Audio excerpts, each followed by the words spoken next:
Bismillahirrahmanirrahim. Assalamualaikum warahmatullahi wabarakatuh.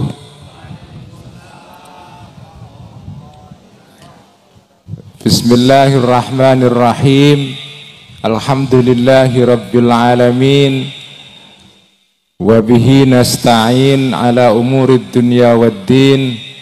Wassalatu wassalamu ala ashrafil mursalin Sayyidina wa maulana wa qurrati a'yunina Muhammadin wa ala alihi wa ashabihi wa man tabi'ahum bi ihsanin ila yaumiddin.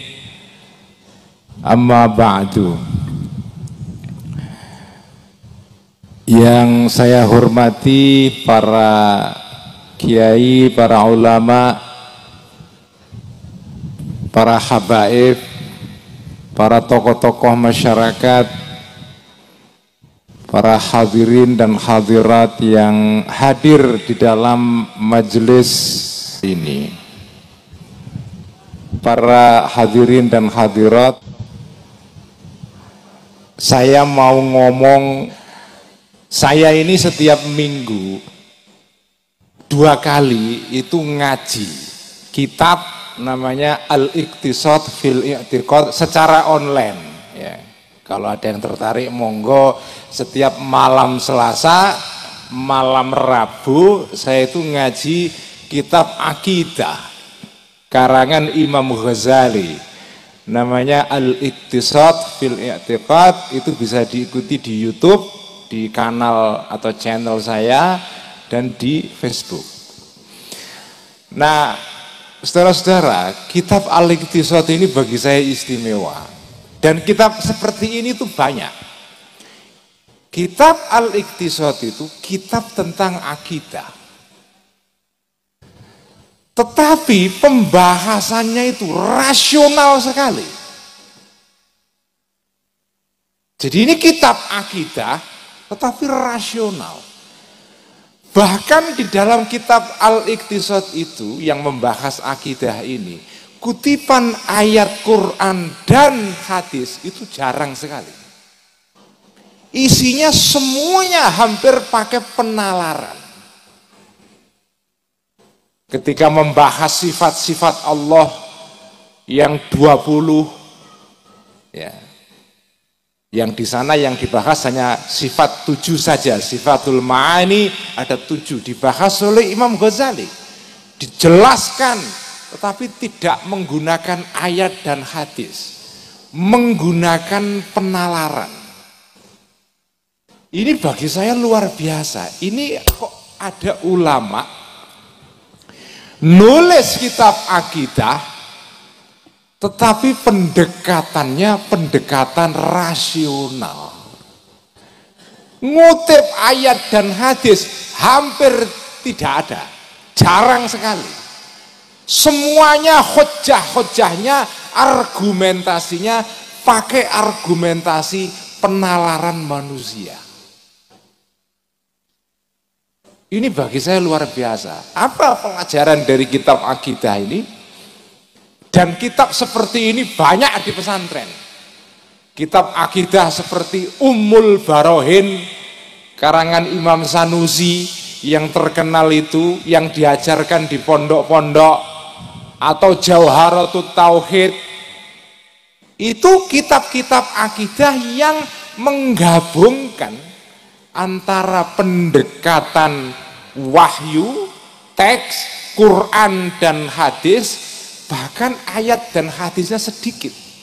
Sebagian besar kalau jenengan ngaji kitab akidah-akidah yang di kitab-kitab akidah yang diajarkan di pondok pesantren itu justru kebanyakan itu malah menggunakan pendekatan dan argumentasi nalar, rasional.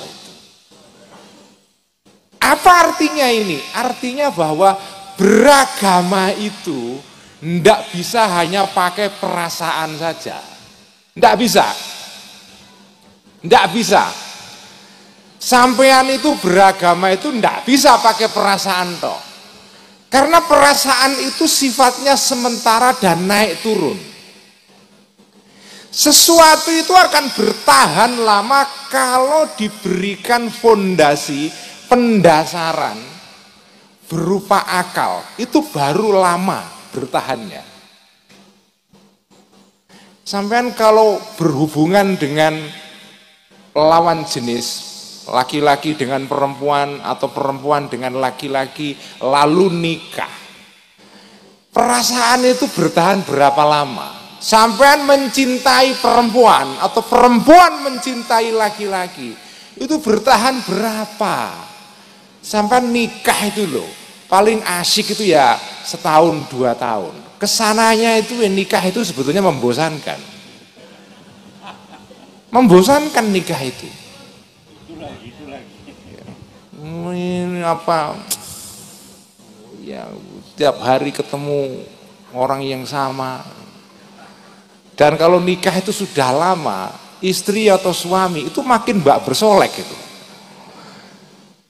Pasangan kita itu mau berdandan itu kalau baru nikah 2-3 bulan, kesananya itu udah nggak ada itu skincare, sekarang udah nggak ada itu. Skincare itu malah dipakai kalau dia ketemu orang lain, ketemu suaminya nggak pakai skincare.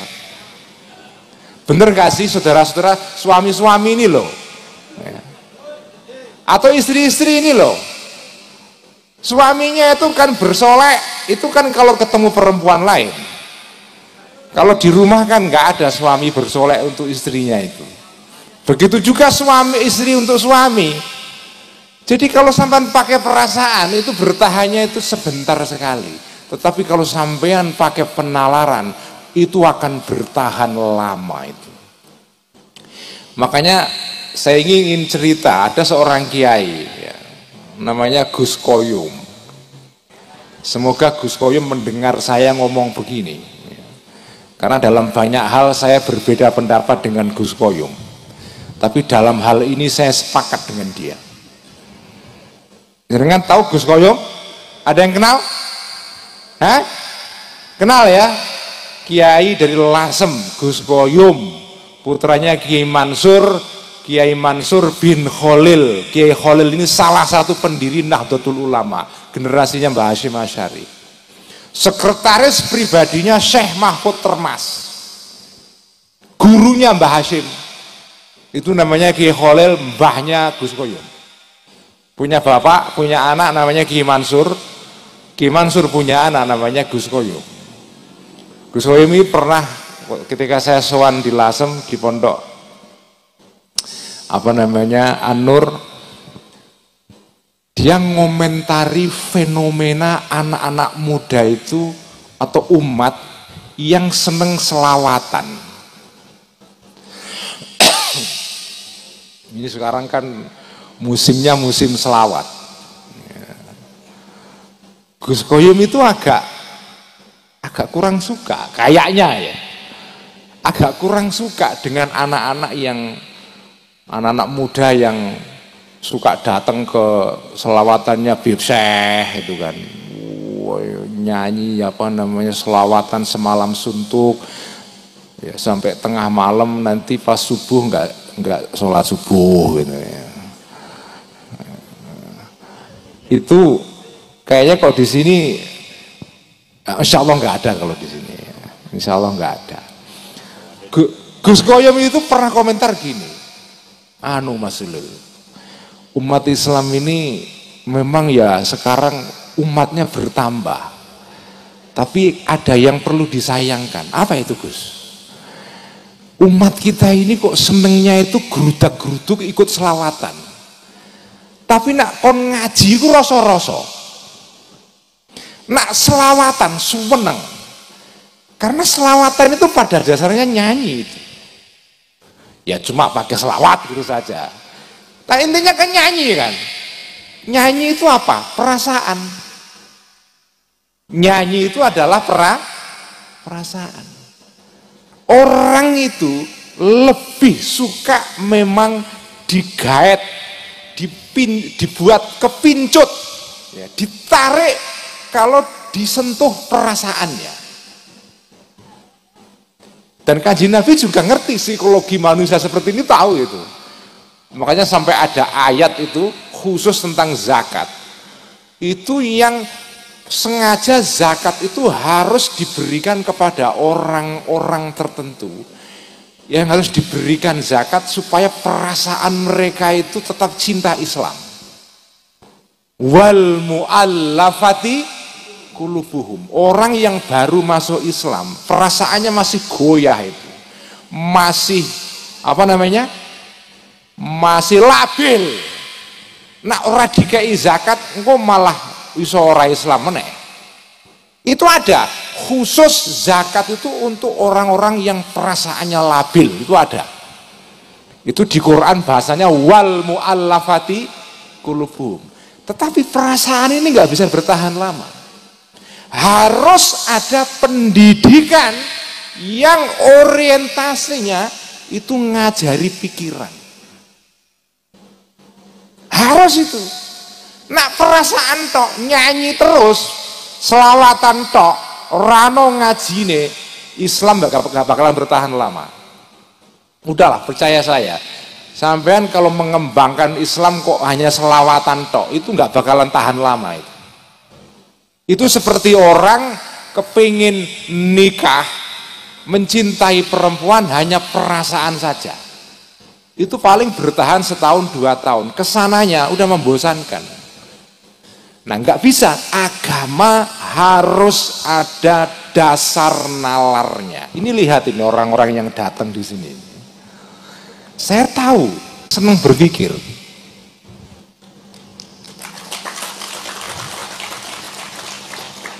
Saya merasa ini ketoke wong seneng mikir iki. Nak ora seneng mikir mesti wis mulai wit mau. Mendengarkan ceramahnya membosankan ini. Ora ana lucune blas. Sing lucu iki ya Sri Mulat. Lho kok ana ceramah ora lucu, kok ya ora mulai-mulai. Ini yang kalian tunggu ini apa sebetulnya? Apa yang kalian cari ini saudara-saudara ini? Ini kalau nggak seneng mikir, saya nggak yakin zaman bertahan ini.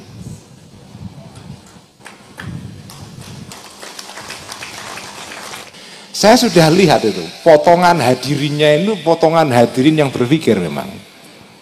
Nah ada jenis pengajian itu nak orano lucune ditinggal lungo gitu. Makanya ada pengajian ini justru orang-orangnya lebih suka mendengarkan kirun misalnya. Tahu kirun? Nah, kirun tahu? Kirun itu di daerah saya populer. Ada seorang kiai di tempat saya, kiai alim ini, duwe gawe, nganakno pengajian, sing diundang kirun. Ya kirun ya, ini kiai ngalim ini, ngundang kiai pengajian kirun. Terus saya tanya, kenapa ini? Di sini itu, ini di daerah saya Kajen. Orang sudah sering mendengarkan ceramah-ceramah yang berbau ilmu, sudah sering bosen. Sekarang mereka kepinginnya mendengarkan kirun saja. Karena kalau kirun itu lucu, nah, mereka seneng gitu. Saya kalau ceramah di depan hadirin seperti ini itu semangat saya itu. Berbau pemikiran semua. Berpikir itu. Itulah yang saya suka itu. Saya senang sekali. Apalagi ditambah speakernya bagus kayak begini itu membuat saya kok ya kerasan ini ya.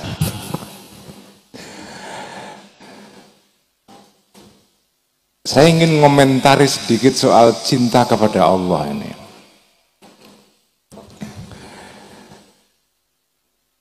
Saya selalu tertarik dengan kehidupan suami istri itu. Karena kehidupan suami istri itu contoh yang bagus untuk menggambarkan sebetulnya hubungan antara kita dengan Allah sebetulnya. Jenengan itu ketika berumah tangga, nikah dengan seorang perempuan atau laki-laki, itu pasti ceritanya sama di mana-mana, universal. Fase-fase orang berumah tangga itu adalah, ya pertama fase pernikahan, lalu fase bulan madu, ya ini saya sebut sebagai fase puisi. Ini fase puisi. Sebagaimana puisi indah sekali, tetapi fase yang paling menentukan dalam kehidupan rumah tangga adalah fase pasca puisi. Ketika puisi selesai digantikan dengan prosa. Prosa itu artinya karangan yang bukan berbentuk puisi.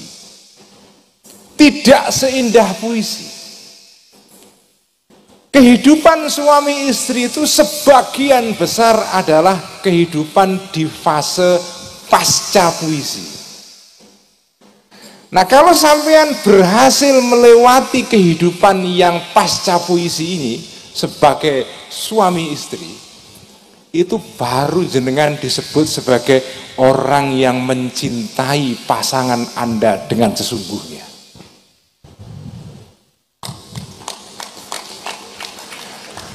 Fase puisi itu biasanya, ini saya ngalami sendiri. Pada fase puisi ini, sampean itu kentut di samping istri atau istri kentut di samping suami, malu itu. Kita belum berani menampakkan bau kentut kita kepada pasangan kita. Masih jaim. Fase puisi ini adalah fase di mana masing-masing pasangan masih kepingin kelihatan cantik bagi lawan jenisnya. Ini fase skincare ini. Ini bedak, lipen itu apa? Lipstick itu masih berguna. Ini fase puisi ini. Ini ya paling 3 bulan, 4 bulan, 5 bulan. Setelah itu mulai kadar skincare ini berkurang. Suami makin sudah berani kentut di depan istrinya. Dan tidak peduli kentutnya mau baunya bau atau tidak bau, nggak peduli dia. Kalau suami istri sudah sampai ke level ini dan masih tetap cinta dan saling mencintai, maka itulah cinta yang sesungguhnya. Nah, sekarang saya kembali kepada Allah. Sampean itu mencintai Allah pada saat sampean itu rezekinya lagi murah, lagi gampang, lagi hokinya tinggi. Wah, alhamdulillahnya kencang banget. Mencintai Allah dalam keadaan kita sedang dalam keadaan enak, dalam keadaan kita kaya, itu mudah sekali. Pada saat Allah itu memberikan takdir dan kodoknya kepada kita, kodok yang menyenangkan, mencintai Allah mudah sekali. Tantangan terbesar adalah mencintai Allah pada saat sampai itu kodoknya, takdirnya itu jelek. Ini berat ini. Makanya salah satu rukun iman yang ke-6 itu ya, adalah rukun iman. Itu kan ada 6. Nomor 6 itu rukun iman itu adalah iman bil qadari khairihi wa syarrihi minallahi ta'ala. Betul gak sih? Betul? Sampean itu kalau bisa mencintai Allah pada saat dapat takdir buruk, itu keren itu. Itu baru sampean disebut dengan mencintai Allah itu. Kalau Allah itu sampean cintai pada saat takdir sampean baik, itu sama dengan sampean mencintai istri pada level tadi itu. Level fase puisi itu loh. Sampean belum berani menampakkan jati diri yang sesungguhnya. Jadi sebetulnya mencintai Allah itu adalah mencintai Allah pada saat sampean dalam situasi yang tidak kondusif untuk mencintai Allah. Kalau mencintai Allah dalam keadaan yang kondusif, keadaan yang enak, nah, gampang. Justru mencintai Allah ini susah dalam keadaan kita sulit. Bahkan dalam keadaan sulit itu umumnya manusia menyalahkan Allah. Nah itu, pada saat kita sulit, Allah itu menjadi tertuduh. Allah jadi kawan kalau kita sedang enak, menjadi musuh pada saat takdir kita jelek. Makanya dalam bahasa Arab ada unen-unen, apa kata-kata mutiara. Ya. Ada kata mutiara, as-sadiqus sadiq, ya. As-sadiqus sidq, huwa as-sadiqu fi syada'id. Orang itu disebut kawan, sebenar-benar kawan kalau kawan itu tetap ada di samping kita pada saat kita sedang kesulitan. Kalau kawan itu ada di samping kita pada saat kita senang, itu bukan kawan sebetulnya. Dia hanya sedang ingin memanfaatkan kita. Kembali kepada Abu Bakar As-Siddiq. Abu Bakar As-Siddiq mencintai Kanjeng Nabi, bersama Kanjeng Nabi, loyal kepada Kanjeng Nabi pada saat senang dan justru pada saat sulit. Nah itu, jenengan mencintai Allah ini dalam keadaan apa? Kalau lagi hokinya bagus, sampean cinta Allah, itu bagi saya belum cinta yang sudah terbukti dan teruji. Sampean teruji mencintai Allah kalau mencintai Allah dalam keadaan takdir sampean itu loh sedang jelek. Itu baru cinta beneran. Nah, jadi gini ya, ciri orang berpikir saudara-saudara itu menulis, itu cirinya orang berpikir. Orang itu kalau hanya mengandalkan perasaan saja itu jarang nulis itu. Tapi kalau orang menulis itu pasti menggunakan pikiran. Karena tulisan itu sebetulnya mendorong orang untuk menulis. Dan ini yang menarik ya, kenapa kok Quran itu turun kepada Kanjeng Nabi itu loh, kok wahyu pertamanya itu kok suruh membaca. Iqra, membaca itu ya membaca tulisan. Membaca adalah membaca tulisan. Makanya revolusi pertama dalam sejarah Islam, ketika Islam datang, munculnya tulisan. Nah ini jenengan lihat ya, orang seperti misalnya Imam Ghazali. Imam Ghazali ini sufi. Sufi itu ciri-cirinya adalah mencintai Allah, bertakarrub, mendekat kepada Allah dengan menggunakan intuisi, perasaan. Itu pendekatan sufi. Khas itu. Perasaannya diolah. Jiwanya dibersihkan sehingga perasaannya tajam. Bisa memahami tanda-tanda dari Allah Subhanahu wa ta'ala. Makanya sufi-sufi itu perasaannya luar biasa. Para sufi-sufi itu sensitif kepada rangsangan keindahan. Itu cirinya puisi, cirinya para sufi-sufi. Nah, cuma bedanya sufi seperti Imam Ghazali dan sufi-sufi yang lain. Imam Ghazali ini sufi, dan tokoh-tokoh yang lain seperti Ibnu Arabi juga sufi. Setelah mereka itu mengalami perasaan yang begitu indah, menulis itu. Dituliskan perasaannya itu. Nah kalau perasaan itu dituliskan, itu nanti jadi bahan refleksi, permenungan, pemikiran.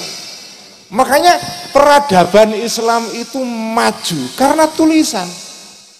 Nah perasaan tok ora ditulis, nggak bakalan ada perubahan apa-apa. Mau dirasakno tok iku ya ora dadi apa-apa dirasakno tok. Mangan enak terus dirasakno tok. Ya mulai ya sudah selesai dirasakno tok. Sampean rasakno tok. Ya sudah selesai. Tapi nek jenengan mangan enak. Tapi kalau sampean makan rasane enak, terus ditulis reviewnya di koran, itu bertahan lama. Jadi bahan pemikiran. Itulah yang menjelaskan kenapa ada sejarah peradaban Islam yang begitu kaya. Tulisan itu. Saya ingin cerita ada dua ulama yang luar biasa. Ini saya ceritakan ya. Ada ulama yang satu namanya Imam Malik bin Anas. Ini salah satu ulama besar pada sejarah awal Islam. Beliau ini pendiri mazhab Maliki. Ada ulama sezaman dengan beliau namanya Imam Al-Laits bin Sa'ad. Imam Malik tinggal di Madinah, Imam Al-Laits bin Sa'ad tinggal di Mesir. Menurut catatan sejarah, Imam Al-Laits bin Sa'ad ini lebih alim daripada Imam Malik.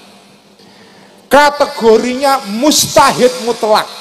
Orang yang kategorinya itu berpikir independen, tidak follower tapi trendsetter, itu namanya mustahid mutlak.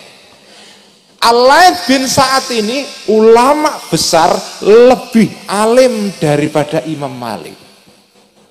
Tetapi yang membedakan, Imam Malik dikenal sampai sekarang karena mazhabnya tersebar di mana-mana, terutama di Afrika. Imam Al-Laits bin Sa'ad yo pinter, lebih pinter daripada Imam Malik, tetapi dan punya mazhab. Kalau jenengan belajar tentang sejarah perkembangan mazhab dalam Islam, itu salah satu tokohnya adalah Imam Al-Laits bin Sa'ad yang disebut sebagai faqihum Mesir, ulama fakihnya tanah Mesir. Alimnya lebih alim daripada Imam Malik.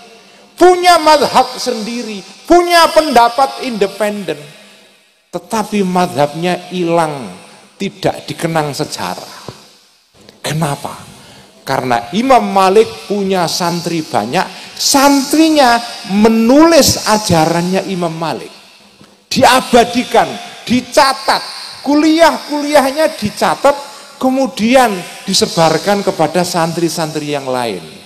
Itulah yang jadi kitab namanya Al-Mudawwanah Al-Kubra. Itu Imam Malik. Imam Al-Laits bin Sa'ad santrinya tidak banyak, padahal lebih pinter. Sudah santrinya tidak banyak, ora gelem nyatet,